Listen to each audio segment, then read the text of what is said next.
Assalamu alaikum. Leo nataka tuongelee kuhusu zile familia zinakuanga na majini wa jadi. Yaani huwa unasikianga kwenyu kulikuwa na vitu kama idhembe, kulikuwa na inaitwaje? Kulikuwa na vitu, sawa? Kulikuwa na vitu, kulikuwa na mababu. Kama ushaisikia history kama hii kwenu, guys, unafaa ukue makini sana. Kwa sababu, mimi ninajua nyumbani kwetu, yani kwa area ya kwetu, kuna kijana. Huyu kijana alizaliwa na vitu zinaitwa mboo. Na ukishazaliwa umeshika zile mboo, hiyo inamaanishanga umechaguliwa na hao majini wa jadi kuchukua kitu inaitwa kikapu. Tunaitanga ndonge. Kwa sababu boma yao ilikuwa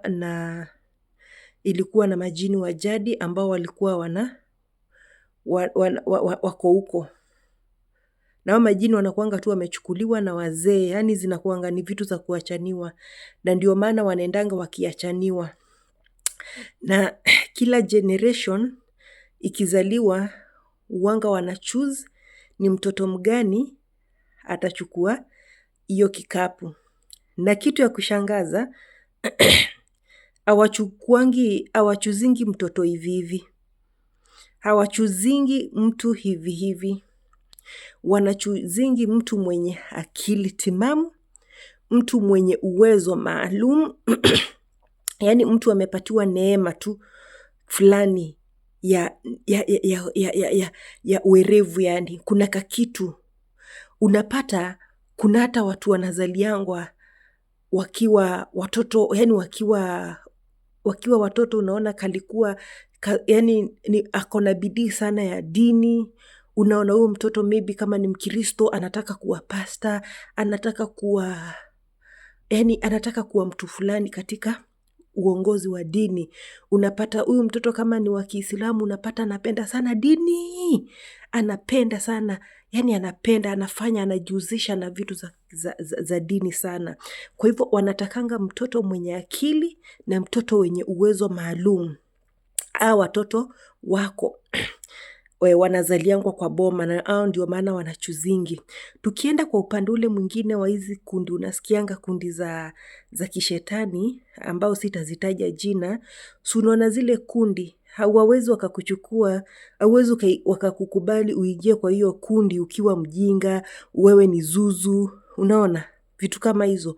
Hawawezi wakakubali. Huwanga wanajichagulia wenyewe mtu mwenye ana uwezo na ana uerevu fulani na ana uwezo fulani. Kwa sababu anajua tukichukua huyu mtu mwenye uwezo fulani ama mwenye ana neema fulani, ataweza kutupotezea watu wengi kwa ile neema. Na ndio utapata unapatanga ule ukipata watu wa musician ama watu wa wacheza filamu wenye wamejiingiza na hizi makundi, hata wewe ukiwaangalia ni watu wenye wanafanyanga vizuri katika mambo yao. Wanakuchukua, alafu dakika ya mwisho unaonanga venye wanafanyanga mtu. Dakika ya mtu, huyo mtu either hatajiua ama ashikwe na depression ama aishiwe na mali yake yote na aanze kujiongelesha na kuwe wazimu. Kwa sababu kazi yao ni kuharibu. So guys, watu wengi tunaweza tukakuwa tunasumbuliwa na hii shida ya majini wa jadi. Na ndio utapata kuna mtu anaotanga akiwa nyumbani kwao. Wewe mwaka mzima unaota ukiwa kwenyu, unaota ukiwa shule. Mwaka mzima unaota ndoto ambazo hata wewe mwenyewe zinakuwa zinakuchanganya. Guys, kuwa makini kama unaweza kuwa wewe ni huyo mtu na unasumbuliwa na vitu kama hizo. Kuwa makini na ulizia historia ya kwenyu kama kulikuwa na idhembe, kama kulikuwa na vitu kama hizo. Huyo kijana nimewambia wa kwetu alizaliwa na hizo vitu. Huyo kijana nakuambia ukimuona saa hizi utalia. Kwa sababu gani? Hakuna mtu alimshughulikia. Wazazi hawakumshughulikia, maybe wakamuambia ama wakamuonyesha njia ama akafanyiwa venye angefaa kufanyiwa, at least akuwe yani at least hizo vitu ziache kumsumbua. So huyo kijana amekuwa akisumbuliwa, alisoma vizuri na alikuwa mtoto mwerevu, alikuwa handsome. Tukiwa wadogo, alikuwa mkubwa wetu kidogo. Alikuwa tu mkubwa wetu kidogo, kwa hivyo ni hii rika yetu, si ati ni mtu mzee, ati mzee. Lakini ukimuona saa hizi, utasema ana miaka 50, utasema ako na miaka 60. Yani amezeeka na miaka 20 kuzidi miaka yake. Na alianza kuzeeka akiwa mdogo. Akiwa na miaka 20 alikuwa anakaa kama ako 45. Akamea mvi akiwa mdogo. Akaingililia mambo ya pombe, bangi, na nile anakunywa bangi yani asijielewe kabisa. Kwa sababu haezi akakaa soba. Akikaa soba, anakuwa anasumbuliwa. Anaendanga akicheka peke yake, akiongea peke yake, haujui anaongeanga na nani. Na mimi nikakuwa nikipenda kumfuatilia kwa sababu mimi napenda kufuatilia vitu kama hizi guys. Na wakati nilikuwa vacation mwaka ujao, nilienda nikaulizia hiyo story yake vizuri kabisa, kwa sababu nilikuwa naulizia vitu vingi sana venye vishaifanyika kwa boma, kwa watu, ni vitu kama hizo. Na nikaambiwa vizuri na mtu wa kwao, mtu wa karibu na yeye. Akaniambia kijana amekuwa akisumbuliwa na hizi vitu na mamake hakushughulika na yeye kwa sababu yeye ndio angefaa kumshughulikia, madada zake waanze kujua venye maisha yake itakuwa.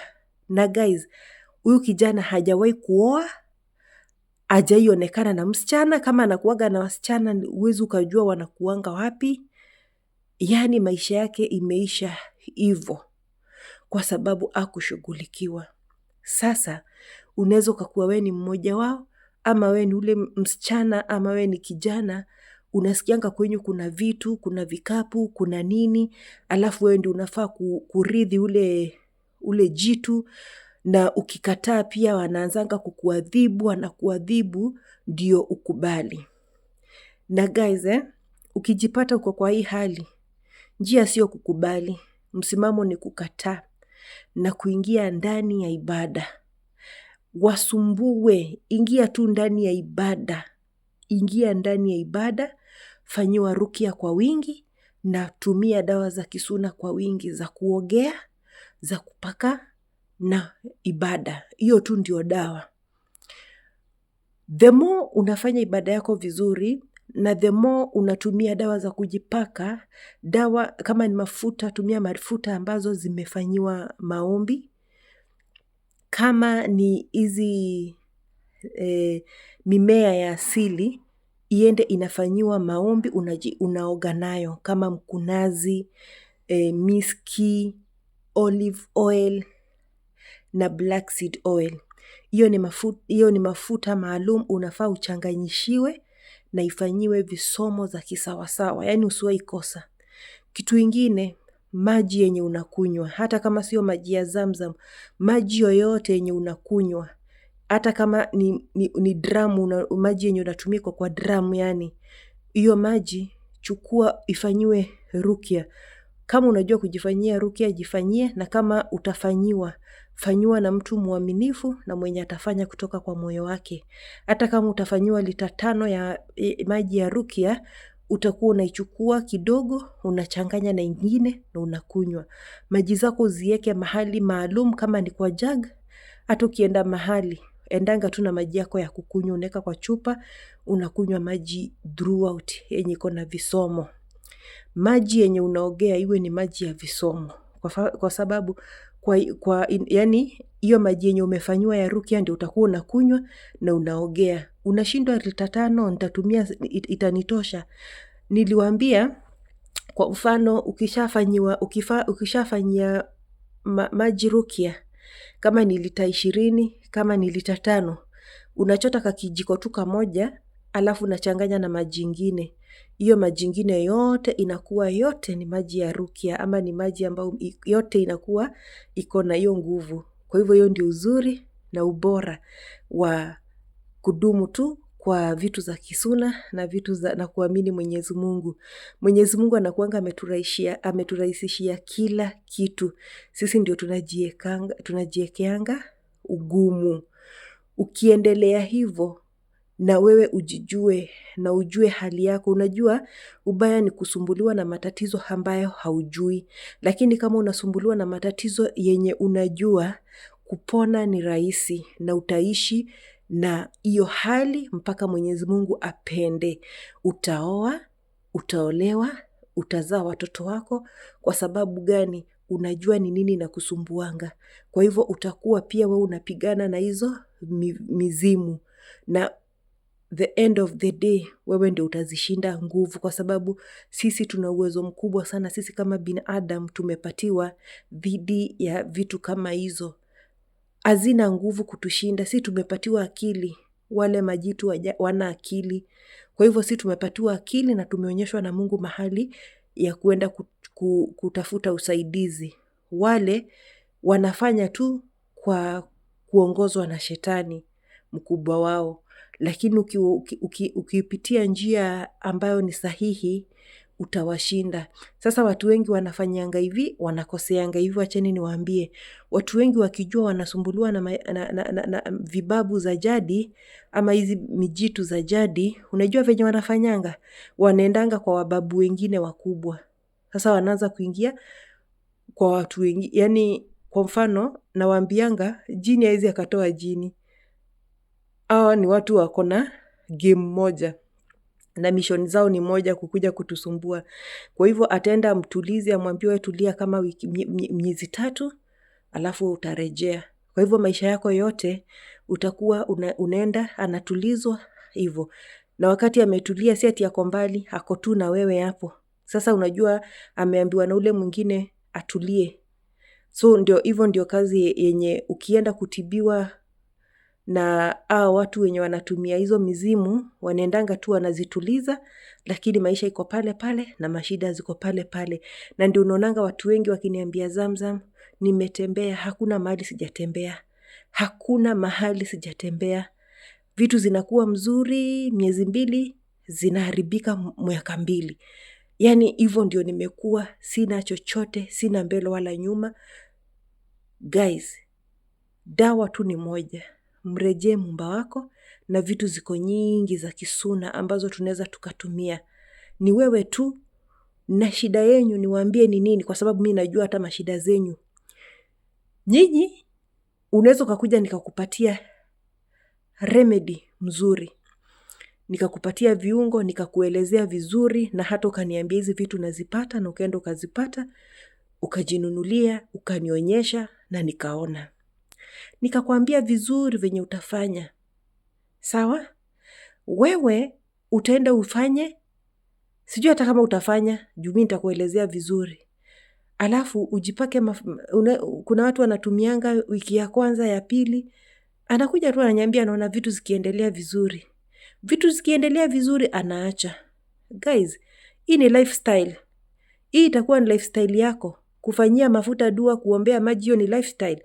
Si vitu ngumu, ni vitu zenye hata wenye hatuna hizo mababu mashetani, ni vitu tunafaa kuwa tukifanya. Hiyo ndio lifestyle yenye Mungu alitupatia ya sisi binadamu, kwa sababu hizi vitu ziko na zinaweza zikakuataki wakati wowote. Na lazima ukuwe na kinga yako yenye ukiatakiwa tu dakika yote, unachukua mafuta yako yenye umeifanyia rukia, maji yako umeifanyia rukia, unatumia. Sasa ubaya yenyu binadamu, mnakuwa mnachoka haraka. Mimi nikikuambia nina miaka 3 wakati tangu niingie kwa hii mambo ya kisuna na ya kutumia hizi mimea. Nina miaka 3 na zaidi ya hii miaka 3 guys, imekuwa ni lifestyle yangu. Imekuwa ni lifestyle yangu. Na nashukuru Mwenyezi Mungu. Yani natamani ningeanza hii lifestyle miaka 20 iliyopita. Najua singekuwa venye niko, lakini time ya Mungu ndio tunasemanga nzuri. Mungu time yake ndio nzuri. So guys, kama unaweza ukakuwa unapitia matatizo, wakati mwingine hizi matatizo zinakujanga unaumwa na mwili, kama kwenyu kuna haya majini ya jadi ama vikapu, ama kulikuwa na hawa ancestors wenye unasikianga mtu nyanyako, babu yako alikuwa na kikapu, ama unasikia kuna mtoto alizaliwa na ameshika vitu. Guys, wakati mwingi ukikataa kufanya venye wao wanataka, juanga wanachoose ule mtoto wanataka, na ule mtoto mwerevu, na ule mtoto ana hekima, ndio wanatakanga kile kitu kizuri, na huyo ndio anachuziangwa. Sawa.